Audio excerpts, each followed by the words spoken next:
नमस्कार दोस्तों, ये देखिए कितना खूबसूरत यह फूल है। ऑरेंज कलर का है और इसमें कई सारे पेटल्स हैं, यानी कि मल्टी पेटल्स हैं। यह गर्मियों के सीज़न का एक बहुत ही खूबसूरत फूल है और इससे कहते हैं डे लिली। नाम तो इसका डे लिली है, लेकिन यह लिली फैमिली से बिलोंग नहीं करता है। इसे गर्मियों के सीज़न में इसके क्लम्प्स के द्वारा लगाया जाता है। क्लम्प्स यानी राइजोम्स, जो इनकी जड़ें होती हैं, राइजोम्स, वो इस प्रकार से देखिए हाथ का पंजा की तरह इसके क्लम्प्स होते हैं। इससे इसको ग्रो किया जाता है। तो आज की इस वीडियो में हम डे लिली को क्लम्प से ग्रो करना सीखेंगे और इसकी केयरिंग, इसकी देखभाल के बारे में जानेंगे। नमस्कार दोस्तों, मैं हूं अजीत और आप देख रहे हैं feelings of gardening.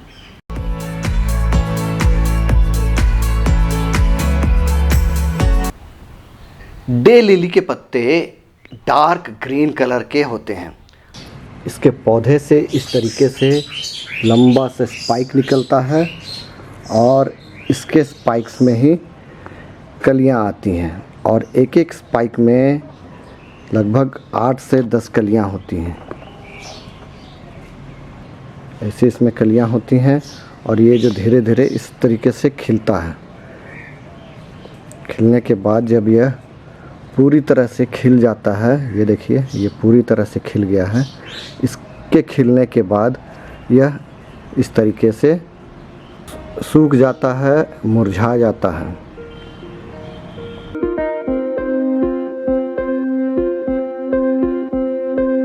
Day lily गर्मियों का फूल है, इसलिए इसे सनलाइट की बहुत आवश्यकता होती है। इसलिए इसे आप ऐसी जगह लगाइए जहां इसे 5 से 6 घंटों की सनलाइट मिल सके। यदि इसे आप ज़मीन में लगाते हैं तो यह बहुत ही बढ़िया ग्रोथ लेता है, लेकिन यदि आप इसे गमलों में लगाते हैं तो इसे ऐसी जगह रखिए जहां इसे 3 से 4 घंटों की धूप मिल सके। और जितना अच्छा इसे धूप मिलता है उतना ही अच्छा इसके फोलिएज का ग्रोथ होता है और उतना ही अधिक ये फ्लावर स्टॉक निकाल करके उतना ही अधिक ये फ्लावरिंग भी करता है। और यदि इसे आप कम धूप वाली जगह में रखेंगे तो इसका केवल फोलिएज ग्रोथ होता है, इसके पत्ते ही बड़े होते हैं और इसमें फ्लावर स्टॉक नहीं निकल पाते हैं। और हाँ, यदि हो सके तो इसे दोपहर की तेज़ धूप से बचा सकें तो इससे बचाइए, क्योंकि दोपहर की तेज़ धूप में इसके जो फ्लावर हैं उनमें सनबर्न होने की संभावना रहती है और पत्तों में भी सनबर्न होने लगता है और पत्तों के टिप्स भूरे पड़ने लगते हैं, जलने लगते हैं और भूरे होने लगते हैं, जो कि प्लांट के हेल्थ के लिए, सेहत के लिए अच्छा नहीं होता है।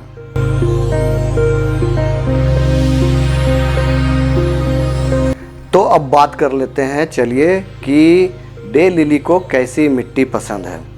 तो डे लिली अगर कहें तो किसी भी प्रकार के मिट्टी में अच्छी तरह से ग्रो कर जाता है, लेकिन हाँ, मिट्टी क्लेई ना हो। कहने का मतलब जो चिपचिपी मिट्टी होती है उसमें यह बहुत अच्छा से फ्लरिश नहीं कर पाता है, इसका ग्रोथ अच्छा नहीं देखने को मिलता है। लेकिन यदि मिट्टी उर्वरक से भरपूर है, फर्टाइल है, लोमी सोइल है, तो इसमें बहुत ही बढ़िया इसका ग्रोथ होता है। और यदि आप इसे गमले में लगाते हैं तो इस बात का आपको ध्यान रखना होगा कि यह एक क्लम्प वाला पौधा है, राइजोम वाला पौधा है, इसलिए इसकी मिट्टी वेल ड्रेन्ड होनी चाहिए। तो इसके लिए जो सॉइल मिक्स मैंने लिया है उसमें मैंने लिया है 40% नॉर्मल गार्डन सॉइल, 30% लिया है वर्मी कंपोस्ट या फिर गोबर की खाद आप ले लीजिए, या फिर दोनों का मिक्सचर भी आप ले सकते हैं, और 30% इसमें मैंने मिला दिया है कोकोपीट, जो मिट्टी को भुरभुरा और वेल ड्रेन्ड बना देता है और नमी को भी एब्जॉर्ब करता है। इसके बाद इसमें मैंने लगभग 1 मुट्ठी बोन मील मिला दिया है, क्योंकि यह एक राइजोम वाला पौधा है। तो जो भी कंद वाले पौधे होते हैं उनको कैल्शियम और फॉस्फोरस की आवश्यकता होती है और बोन मील में अच्छी मात्रा में फॉस्फोरस, कैल्शियम वगैरह होता है। 1 मुट्ठी ये नीम की खली, जो किसी प्रकार के कीड़े मकोड़ों और नेमाटाइड्स और फंगस को दूर रखेगा। इसे अब हम अच्छी तरह से मिक्स कर लेंगे। तो इस प्रकार से हमारी ये मिट्टी तैयार है और इसमें हम चलिए अब लगा लेते हैं हमारा यह डे लिली के क्लम्प को। इसको लगाने के बाद इसमें अच्छी तरह से पानी दीजिए और इसे 2-3 दिनों के लिए शेडी एरिया में या फिर इनडायरेक्ट सनलाइट वाली एरिया में रखिए, जिससे कि यह अच्छी तरह से इस्टेब्लिश हो जाए। उसके बाद जब इसमें न्यू ग्रोथ नज़र आने लगे तब इसे आप फुल सनलाइट वाली जगह में निकाल दीजिए। लेकिन इस समय आप इसे दोपहर की तेज़ धूप से बचाने की कोशिश कीजिए।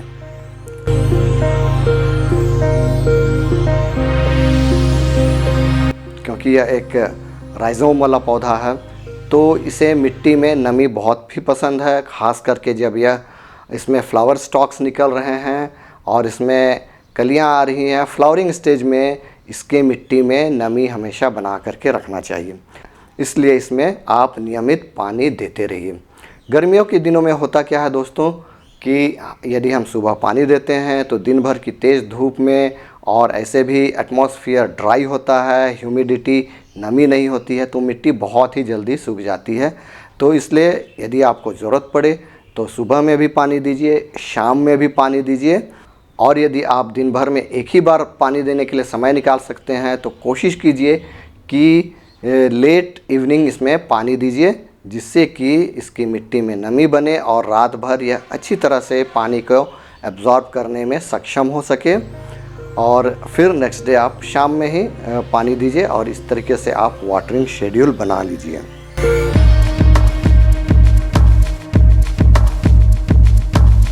तो जनरली मैंने यह देखा है कि डे लिली के प्लांट में किसी भी प्रकार के कीड़े मकोड़े या एफिड्स वगैरह का अटैक देखने को नहीं मिलता है। लेकिन हाँ, जब इसमें फ्लावर स्टॉक्स निकल रहे हैं और इसमें बर्ड्स का प्रोडक्शन हो रहा है, उस समय आपको थोड़ा बहुत इसमें ध्यान रखना होगा, क्योंकि इस समय एफिड्स का अटैक मैंने देखा है। और इस समय आप इसमें किसी भी इंसेक्टिसाइड या फिर नीम ऑयल का 2 हफ्तों में कम से कम एक बार छिड़काव कीजिए, जिससे कि इसमें इस प्रकार के एफिड्स का अटैक ना हो और आपका प्लांट सेफ रहे। तो इसके स्पेंट फ्लावर्स को, जो सूखे हुए फूल हैं, उसको आप तोड़ करके हटा सकते हैं, जिससे कि यह प्लांट नीट और टाइडी लगे। इसे नहीं हटाने से भी चलेगा, लेकिन यदि आप इसकी डेड हेडिंग करते रहेंगे तब आपका प्लांट नीट एंड टाइडी नज़र आएगा। तो उम्मीद है यह वीडियो पसंद आया है तो एक लाइक ज़रूर कर दीजिए, और अभी तक आपने चैनल को सब्सक्राइब नहीं किया है तो चैनल को भी सब्सक्राइब कर दीजिए। और जेरेनियम जो एक विंटर सीज़न का बहुत ही खूबसूरत फ्लावर है, उसकी गर्मियों में आप कैसे केयर करेंगे जिससे कि हम उसे अगले सीज़न के लिए बचा सकें, इस पर यह अगला वीडियो ज़रूर देखिएगा।